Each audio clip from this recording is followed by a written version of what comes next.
ಇದು 10ನೇ ಕ್ಲಾಸ್ದು ಪಾಲಿನಾಮಿಯಲ್ ಪಾಠದ ಎಕ್ಸಸೈಸ್ 2.2.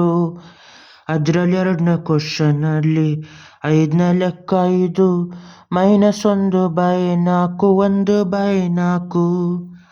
ಇಲ್ಲೇನು ಕೊಟ್ಟವ್ರೆ ಅಂದರೆ ಒಂದು ಕ್ವಾಡ್ರಾಟಿಕ್ ಪಾಲಿನಾಮಿಯಲ್ಲು ಕಂಡುಹಿಡಿಬೇಕು ಯಾವುದು ಅಂತ. ಇಲ್ಲಿ ಕೊಟ್ಟಿರೋದು ಆ ಕ್ವಾಡ್ರಾಟಿಕ್ ಪಾಲಿನಾಮಿಯಲ್ದು ಝೀರೋಗಳನ್ನ ಕೂಡ್ದಾಗ ಬರೋದು, ಆ ಝೀರೋಗಳನ್ನ ಗುಣಿಸ್ದಾಗ ಬರೋದು. ಇವಾಗ ಕಂಡುಹಿಡಿಬೇಕು.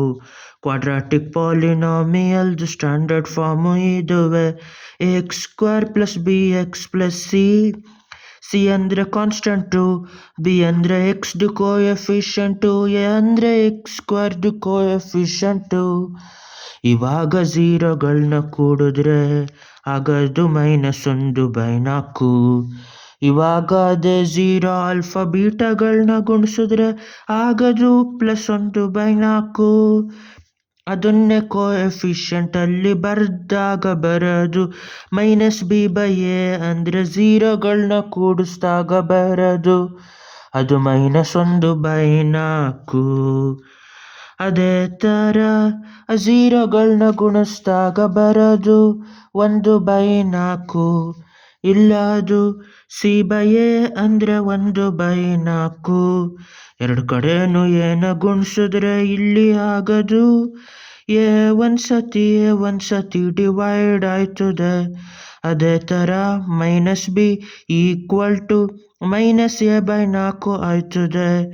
ಎರಡು ಕಡೆನೂ -1ರಿಂದ ಗುಣಿಸಿದ್ರೆ ಇಲ್ಲಿ minus times of minus plus ಆಯ್ತದೆ. ಇಲ್ಲಿ ಮೈನಸ್ ಟೈಮ್ಸ್ ಆಫ್ ಮೈನಸ್ ಹೊಡೆದಾಗ ಪ್ಲಸ್ ಆಯ್ತದೆ.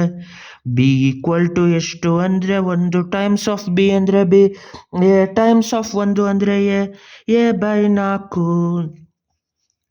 ಅದೇ ಥರ ಇಲ್ಲುವೆ ಈ ಕಡೆನೂ ಏನ ಗುಣಿಸಿ ಈ ಕಡೆನೂ ಏನ ಗುಣಿಸಿದ್ರೆ a ಒಂದ್ಸತಿ ಮಾಡಿದ್ರೆ c = 1 ಟೈಮ್ಸ್ ಆಫ್ a ಅಂದರೆ a/4 ಅಂದರೆ c.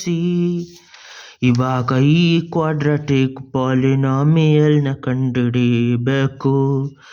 ax² ಅದಾದೇ ಥರ ಉಳಿಸ್ಬೇಕು. b ಬದಲು a/4 ಟೈಮ್ಸ್ ಆಫ್ x ಅಂತ ಬರಿಬೇಕು. c ಬದಲು a/4 ಅಂತ ಬರಿಬೇಕು. ಇದು ಸಿಂಪ್ಲಿಫೈ ಆದಮೇಲೆ ax² + ax/4 + a/4 ಅಂತ ಬರಿಬೋದು. ಇಲ್ಲಿ ಏನ ಕಾಮನ್ ತೆಗೆದ್ರೆ x² ಇಲ್ಲಿ ಉಳಿತದೆ, ಇಲ್ಲಿ x/4 ಉಳಿತದೆ, ಇಲ್ಲಿ ಬರೀ 1/4 ಉಳಿತದೆ. ತೆಗೆದ್ರೆ ಮೇಲೊಂದು ಉಳಿತದೆ, ಕೆಳಗಡೆ 4 ಉಳಿದಿರ್ತದೆ.